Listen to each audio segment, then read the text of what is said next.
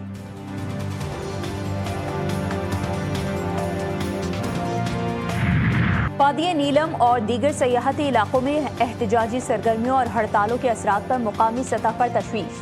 مقامی شہریوں اور کاروباری طبقے کے مطابق مسلسل غیر یقینی صورتحال کے باعث سیاحت اور معیشت کو نقصان پہنچ رہا ہے۔ ہوٹلز، گیسٹ ہاؤسز اور دیگر سیاحتی کاروبار سے وابستہ افراد نے مالی خسارے کی شکایت کی۔ مظفر آباد سمیت آزاد کشمیر بھر میں معمولات زندگی معمول کے مطابق مختلف شہروں میں کاروباری مراکز، بازار، تجارتی سرگرمیاں بحال رہیں۔ ٹریفک کی روانی بھی معمول کے مطابق دیکھی گئی۔ مظفر آباد، میرپور، بھمبر، کوٹلی اور دیگر اضلاع میں شہری روزمرہ امور کی انجام دہی میں مصروف رہے۔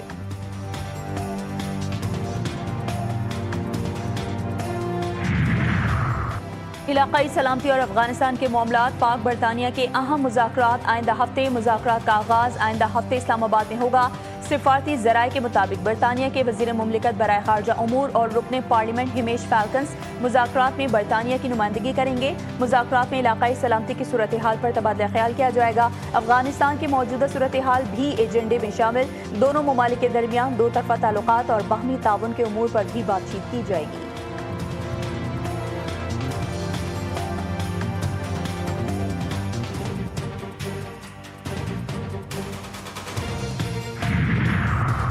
ایرانی سپریم لیڈر شہید آیت اللہ سید علی خامنائی کی تدفین۔ مراسم تدفین کا 4 جولائی سے آغاز۔ شہید کا جسد خاکی امام خمینی کمپلیکس میں رکھا جائے گا۔ شہید آیت اللہ سید علی خامنائی کی نماز جنازہ 7 جولائی کو قم مقدس میں ادا کی جائے گی۔ تدفین 9 جولائی کو مشہد مقدس میں امام علی رضا علیہ السلام کے روضے کے احاطے میں کی جائے گی۔ شہید سپریم لیڈر کے خاندان کے دیگر شہداء شہید ڈاکٹر مصباح الہدیٰ باقری، سیدہ بشرا حسینی خامنائی، زہرا حداد عادل اور زہرا محمدی گلپیگائنی کی تدفین بھی شہید سید آیت اللہ خامنائی کے ساتھ کی جائے گی۔ لاہور، جھنگ، منڈی بہاؤالدین سمیت پنجاب کے مختلف شہروں میں بارش جل تھل 1۔ شیخوپورہ، چنیوٹ، میاں جہلم، ساہیوال اور پاک پتن میں بھی بادل جم کر برسے۔ لاہور اور جھنگ میں آندھی کے باعث درخت گر گئے۔ قصور سمیت کئی شہروں میں بارش کے بعد سڑکوں پر پانی جمع۔ ایبٹ اور گلیات میں موسم سہانا، وقفے وقفے سے بارش کا سلسلہ جاری۔ بالائی علاقوں میں دھند کے ڈیرے۔ بارش اور ٹھنڈے موسم میں سیاحوں کی موجیں۔ کراچی میں پیر تک معمول سے تیز ہوائیں چلنے کا امکان۔ اس دوران شہر کا زیادہ سے زیادہ درجہ حرارت 34 سے 36 ڈگری کے درمیان ریکارڈ ہو سکتا ہے۔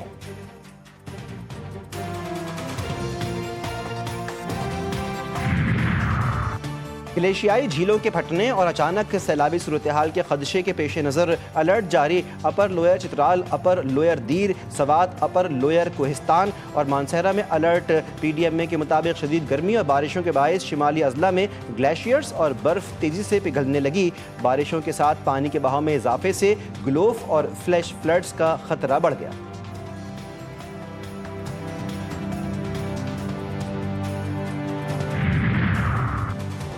اور جو ڈومیسٹک کرکٹ کھیلے گا اسے ہی کانٹریکٹ دیا جائے گا۔ چیئرمین پاکستان کرکٹ بورڈ کا واضح اعلان، کہا اس وقت سرفراز کو ہٹانے کا کوئی فیصلہ نہیں ہوا۔